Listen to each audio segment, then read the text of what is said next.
ହାଏ ସାଙ୍ଗମାନେ, ଆଜି ଗୋଟେ ନୂଆ ଜିନିଷ ଅଣାହେଇଛି। କଥାବାର୍ତ୍ତା ଟିକେ କ୍ଲିୟର ଆସୁନଥିଲା।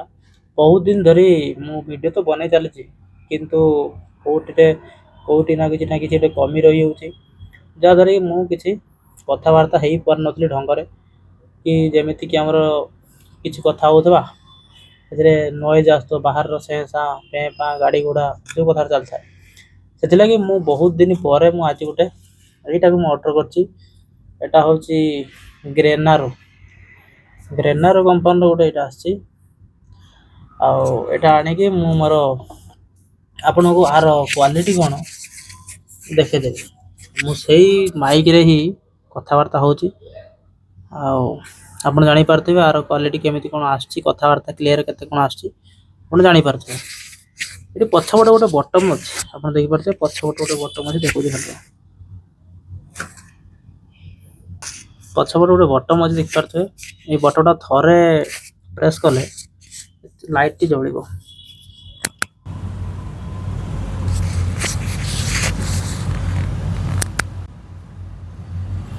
ଥରେ ପ୍ରେସ୍ କଲି, ଏ ଥରେ ହିଁ ଲାଇଟ୍ଟା ଅପ୍ ଡାଉନ୍ ହେଲା।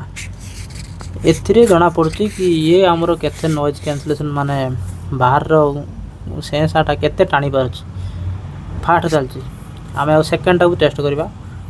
ଆଉ ଥରେ ଆମେ ଏଟାକୁ ପ୍ରେସ୍ କଲେ ଦୁଇଥର ବ୍ଲିଙ୍କ୍ ହେଉଛି। ଦୁଇଥର ଦେଖିବା ଆମର ଏଇଟା କଥାଟା କେତେ କ୍ୱାଲିଟି ଆସୁଛି। ଦେଖିଲେ ଆପଣ ଜାଣିପାରିବେ, ମାନେ ଭିଡ଼ିଓଟା ଦେଖିଲେ କଥାଟା ଶୁଣିଲେ ଜାଣିପାରିବେ ଯେ ବାହାରର କେତେ କ'ଣ ନଏଜ୍ଟା ପୁରା ଏକଦମ କମି ଯାଉଛି କି ବେଶୀ ବଢ଼ୁଛି, ସେନ୍ସାଟି ଜଣାପଡ଼ିବ। ଆଉ ଥରେ ରହିଲା। ଏହାର ହେଉଛି ତିନି ପାର୍ଟ 1, ପାର୍ଟ 2, ପାର୍ଟ 3 ତିନି ପ୍ରକାର ଅଛି। ଆଉ ଦେଖନ୍ତୁ ତିନିଥର ଲାଇଟ୍ଟି ବ୍ଲିଙ୍କ୍ ହେଲା, ଯେଉଁଟା ଅପ୍ ଡାଉନ୍ ତିନିଥର ହେଇଛି। ଏଇଟା ଆପଣ ଜାଣିପାରୁଥିବେ କ୍ୱାଲିଟିର କେଉଁ ଭଳିଆ।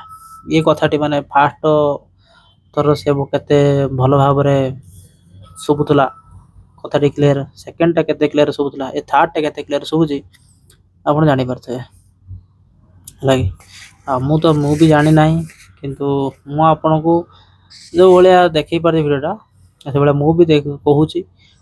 ଜାଣିବା ଶୁଣିପାରିଲେ ଆପଣ ପୁରା ଭିଡ଼ିଓଟାକୁ ଦେଖନ୍ତୁ, ଏନ୍ଜୟ କରନ୍ତୁ, ଜାଣିପାରିବେ ଏଇ ଜିନିଷଟି କ'ଣ। ଆଉ ଏହା ପାଇଁ ମୁଁ ଆପଣଙ୍କୁ ଗୋଟେ ଯେ ଭିଡ଼ିଓଟି, ଏ ଯେଉଁ ମାଇକ୍ଟି ମୁଁ ଆପଣଙ୍କୁ ଲିଙ୍କ୍ ଦେଇଦେବି ତଳେ ୟୁଟ୍ୟୁବରେ। ଆଉ ସେ ଲିଙ୍କ୍ଟା ଦେଇଦେଲେ କି ଫେସବୁକ୍ରେ ସବୁଆଡ଼େ ଦେଇଦେବି, ଆପଣ ଏଟାକୁ ନେଇପାରିବେ। କାହିଁକିନା କଥାବାର୍ତ୍ତା କରିବା ପାଇଁ ବହୁତ ସୁନ୍ଦର, ବହୁତ ସୁବିଧା। କଥା ପୁରା କ୍ଲିୟର ଆସିଲେ ନିଜକୁ ବି ଭଲ ଲାଗିବ। ଆଉ ବାହାର ଲୋକ, ଶୁଣୁଥିବା ଲୋକ, ତୁମର ଯେଉଁମାନଙ୍କର ତୁମର ବନ୍ଧୁ, ସବସ୍କ୍ରାଇବର୍, ଫଲୋଅର୍ ଅଛନ୍ତି, ସେମାନଙ୍କୁ ବି ଶୁଣିବାକୁ ବହୁତ ସୁନ୍ଦର ଲାଗିବ। ଚାଲନ୍ତୁ ଏନ୍ଜୟ କରିବା।